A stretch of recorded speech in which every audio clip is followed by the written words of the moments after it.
ओम गंग गणपतये नमः। राधे राधे, जय श्रीमन नारायण। आप सभी भक्तों पर सर्वप्रथम पूजनीय भगवान गणेश अपनी कृपा दृष्टि हमेशा बनाए रखें, आपके सभी संकटों को दूर करें।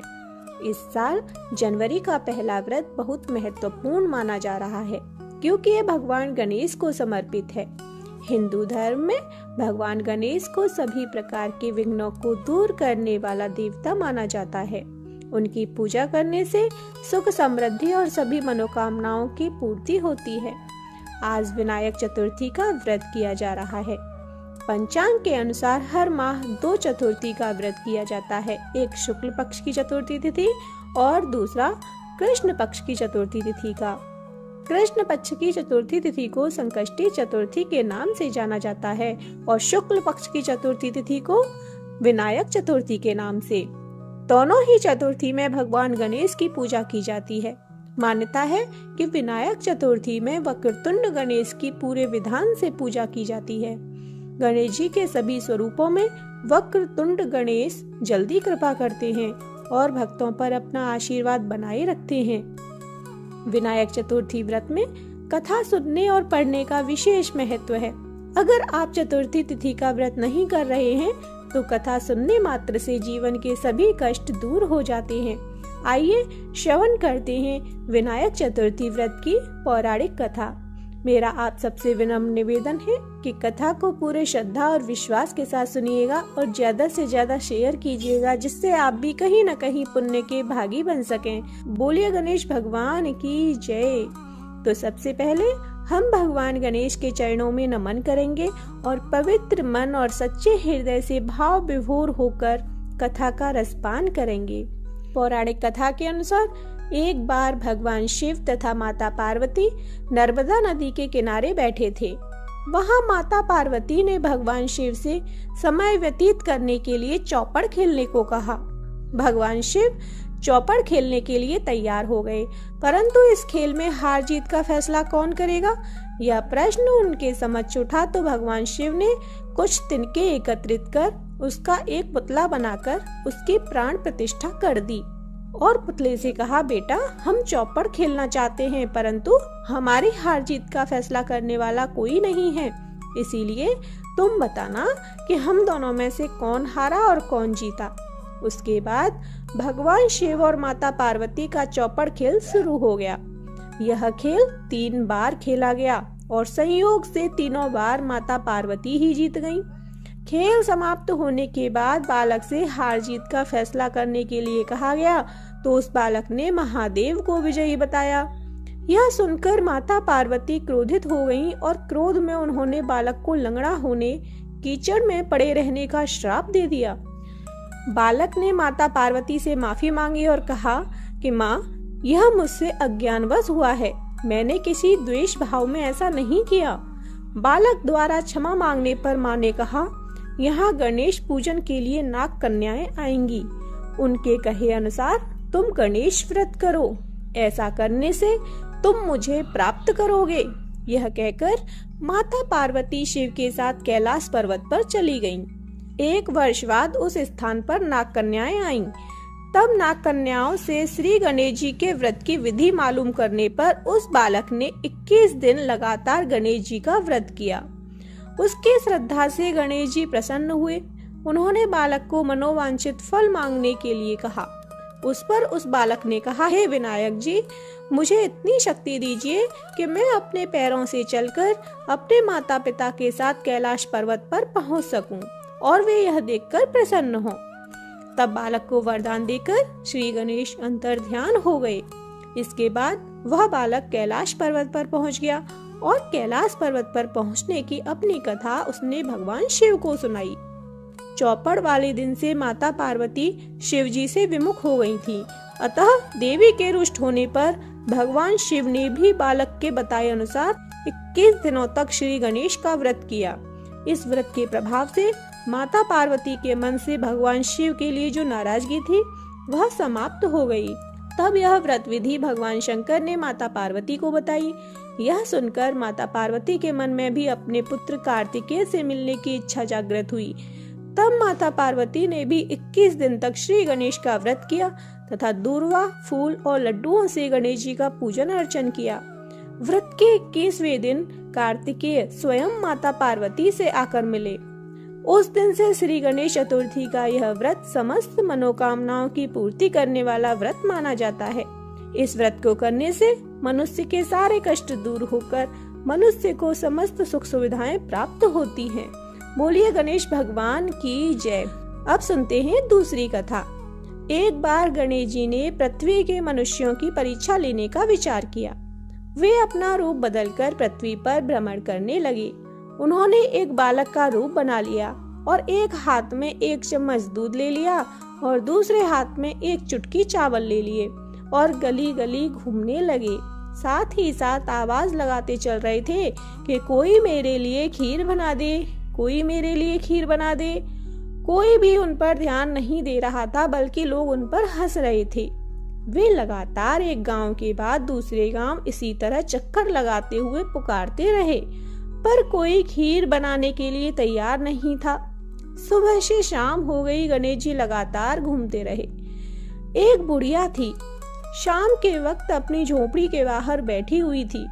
तभी गणेश जी वहां से पुकारते हुए निकले कि कोई मेरी खीर बना दे, कोई मेरी खीर बना दे। बुढ़िया बहुत कोमल हृदय वाली स्त्री थी। उसने कहा, बेटा मैं तेरे लिए खीर बना देती हूँ। गणेश जी ने कहा, माई अपने घर में से दूध और चावल लेने के लिए बर्तन ले आओ। बुढ़िया एक कटोरी लेकर जब झोपड़ी से बाहर आई तो गणेश जी ने कहा, अपने घर का सबसे बड़ा बर्तन लेकर आओ। बुढ़िया को थोड़ी झंझनाहट हुई, पर उसने कहा, चलो बच्चे का मन रख लेती हूँ, और अंदर जाकर वह अपने घर का सबसे बड़ा पतीला लेकर बाहर आई। गणेश जी ने चम्मच में से दूध पतीले में उड़ेलना शुरू किया।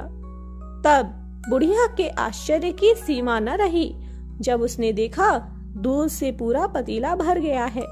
एक के बाद एक वह बर्तन झोपड़ी से बाहर लाती गई और उसमें गणेश जी दूध भरते चले गए। इस तरह से घर के सारे बर्तन दूध से लबालब भर गए। गणेश भगवान ने बुढ़िया से कहा, मैं स्नान करके आता हूँ, तब तक तुम खीर बना देना, मैं वापस आकर खाऊंगा। बुढ़िया ने पूछा, मैं इतनी सारी खीर का क्या करूंगी? इस पर गणपति जी बोले, सारे गांव को दावत दे दो। बुढ़िया ने बड़े प्यार से मन लगाकर खीर बनाई। खीर की भीनी भीनी मीठी मीठी खुशबू चारों दिशाओं में फैल गई। खीर बनाने के बाद वह हर घर में जाकर खीर खाने का न्योता देने लगी। लोग उस पर हंस रहे थे। बुढ़िया के घर में खाने को दाना नहीं और यह सारे गांव को खीर खाने की दावत दे रही है। लोगों को कौतूहल हुआ और खीर की खुशबू से लोग खिंचे चले आए। लो, सारा गांव बुढ़िया के घर में इकट्ठा हो गया। जब बुढ़िया की बहू को दावत की बात मालूम हुई तब वह सबसे पहले वहां पहुंच गई। उसने खीर से भरे पतीलों को जब देखा तो उसके मुंह में पानी आ गया। उसे बड़ी जोर से भूख लगी हुई थी। उसने एक कटोरी में खीर निकाली और दरवाजे के पीछे बैठकर खाने की तैयारी करने लगी। इसी बीच एक छींटा गिर गया और गणपति जी को भोग लग गया और वो प्रसन्न हो गए। अब पूरे गांव को खाने की दावत देकर बुढ़िया वापस अपने घर आई तो उसने देखा कि बालक वापस आ गया था। बुढ़िया ने कहा, बेटा खीर तैयार है, भोग लगा लो। गणपति जी बोले, माँ भोग तो लग चुका है, मेरा पेट पूरी तरह से भर गया है, मैं तृप्त हूँ, अब तू खा, अपने परिवार और गांव वालों को खिला। बुढ़िया ने कहा, यह तो बहुत ज्यादा है, सबका पेट भर जाएगा, इसके बाद भी यह बच जाएगी, उस बची खीर का मैं क्या करूँगी? इस पर गणेश जी बोले, उस बची खीर को रात में अपने घर के चारों कोनों में रख देना। और बुढ़िया ने ऐसा ही किया। जब सारा गांव जी भरकर खा चुका तब भी ढेर सारी खीर बच गई। उसने उसके पात्रों को घर के चारों तरफ रख दिया। सुबह उठकर उसने क्या देखा कि पतीलों में खीर के स्थान पर हीरे, जवाहरात और मोती भर गए हैं। वह बहुत खुश हुई, उसकी सारी दरिद्रता दूर हो गई और वह आराम से रहने लगी। उसने गणपति जी का एक भव्य मंदिर बनवाया और साथ में एक बड़ा सा तालाब भी खुदवाया। इस तरह उसका नाम दूर दूर तक प्रसिद्ध हो गया।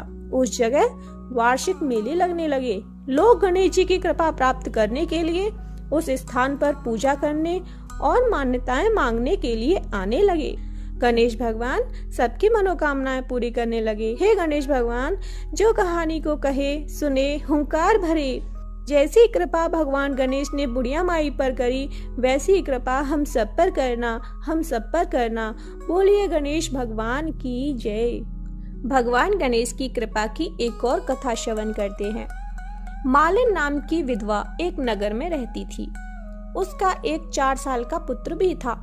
उसकी सास बहुत ही निर्दयी महिला थी, जो उसे हर तरह से प्रताड़ित करती रहती। वह उसे अपने बेटे की मौत का जिम्मेदार बताती है और घर से निकाल देती है। घर से निकाले जाने के बाद दोनों माँ बेटे रोते हुए नगर से दूर जंगल में जा पहुँचते हैं। वहाँ वो एक बड़े पेड़ के नीचे रात गुजारने के लिए रुक जाते हैं। दोनों ही भूखे प्यासे थे, लेकिन जैसे तैसे रात गुजारते हैं। अगली सुबह माँ ने देखा कि पेड़ के पास एक गणेश जी का मंदिर है, जहाँ सुबह बहुत से लोग गणेश जी के दर्शन करने आए हैं। लोग दर्शन करके भगवान गणेश जी को प्रसाद चढ़ा रहे हैं। यह रोजाना का क्रम था। मंदिर के प्रसाद से दोनों माँ बेटे का पेट भरने लगा। प्रसाद खाकर माँ बेटे का गुजारा अच्छे से हो रहा था। ऐसे में दोनों वहीं मंदिर की सेवा में लग गए। दोनों दिन भर गणेश जी की पूजा पाठ करते और प्रसाद पाकर खुश हो जाते। एक दिन उन्होंने जंगल से फूल लाकर बेचने के बारे में सोचा। बेटा रोज जंगल से फूल लाता और माँ उसकी माला बनाकर बेचती। फिर धीरे धीरे उन्होंने मंदिर के पास पूजा सामग्री और प्रसाद की दुकान लगा ली। अब उनकी अच्छी खासी कमाई होने लगी। दुकान चल पड़ी तो उन्होंने एक मकान भी बना लिया। एक दिन मंदिर में नगर के राजा की लड़की पूजा करने आई और मालिन के बेटे को देखकर उस पर मोहित हो गई। वो लड़के से विवाह करना चाहती थी। यह बात उसने महल पहुंचकर अपनी भाभी से कही। भाभी ने उसे समझाया कि एक मालिन का बेटा और एक राजकुमारी का क्या मेल, यह ठीक नहीं है। लेकिन राजकुमारी युवक से प्रेम करती थी और उसी से शादी करने पर अड़ी रही। उसने प्रतिज्ञा ली कि विवाह करूंगी तो उसी से करूंगी। तब उसकी भाभी ने सारी बात राजा को बता दी। राजा विवाह करने के लिए तैयार हो गए। बड़े धूमधाम से दोनों का विवाह हुआ। विवाह के बाद मालिन ने बेटे बहू सहित गणेश जी के मंदिर में पूजा पाठ की। फिर तो यह बात जंगल की आग की तरह आसपास के नगरों में फैल गई। सभी को लगने लगा कि जंगल में विराजमान गणेश जी की पूजा करने से सब दुख कष्ट दूर हो जाते हैं। यह बात सुनकर मंदिर में श्रद्धालुओं की संख्या और बढ़ गई, जिससे मालिन और उसका परिवार और धनवान हो गया। उधर उसकी सास की भूखों मरने की नौबत आ गई।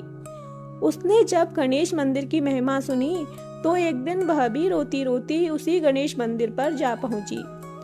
वहां मालिन के बेटे ने उसे नहीं पहचाना, लेकिन दया करते हुए उसे काम पर रख लिया। लेकिन जब मालिन ने उसे देखा तो तुरंत पहचान लिया। वो सास से बोली, माँ जी आप यहाँ कैसे? सास ने पोते की तरफ इशारा करके कहा, यह मेरे सेठ हैं और इन्होंने मुझे यहाँ नौकरी पर रखा है। तभी बहू बोली, यह आपका वही 4 साल का पोता है जिसे आपने घर से निकाल दिया था।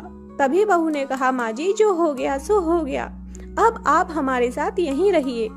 सारे गिले शिकवे भुलाकर मालिन ने सास को अपने साथ रख लिया और गणेश जी की कृपा से पूरा परिवार प्रसन्नता से वहीं रहने लगा।